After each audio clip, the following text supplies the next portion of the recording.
space for us. Un espacio para nosotras. Un espace pour nous. Hi, my name is Stephanie Amoako. I am a Senior Policy Associate at Accountability Counsel. We're a global, non-governmental, nonprofit organization that serves communities that are impacted by internationally financed projects. These are projects financed by multilateral development banks, bilateral development agencies, and also private investors. And we work with these communities to seek justice for harms that are caused by these projects. And also we work to improve the policies and practices of these institutions financing these projects.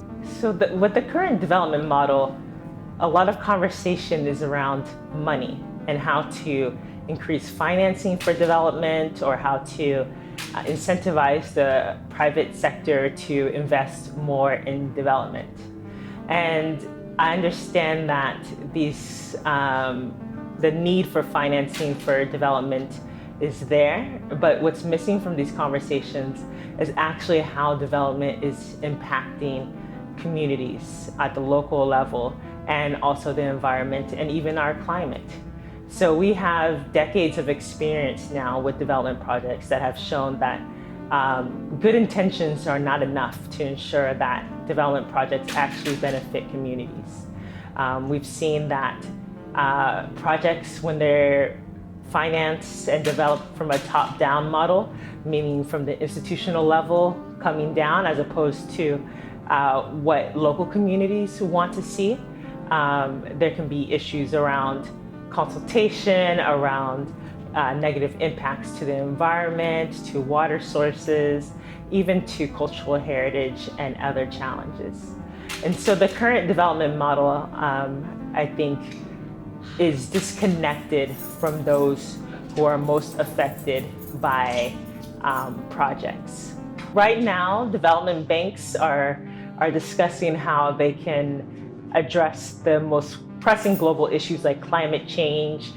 We just came out of a pandemic. There are other challenges that are happening. And I think that this is a perfect time to rewrite the model and not repeat the past, the mistakes of the past.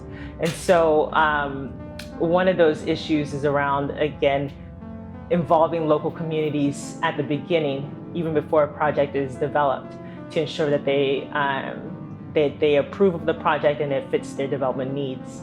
And then there's a need for proper due diligence and protections around the implementations of projects so that they don't harm the community. And importantly, and what my organization, Accountability Council, focuses on the most is what happens when communities are actually harmed by projects. There's an idea with some development actors that you have to break a few eggs to make an omelet, so that there may be some negative impacts, but that doesn't undermine the project overall. But that's not the case. Development projects, when they harm communities, they end up undermining the very goals that they aim to implement. And so when this happens, public development banks need to have strong accountability measures to ensure that communities are made whole and that these issues are prevented going forward and that lessons are learned from negative impacts for future projects. And so we're calling on all public development banks to develop accountability mechanisms.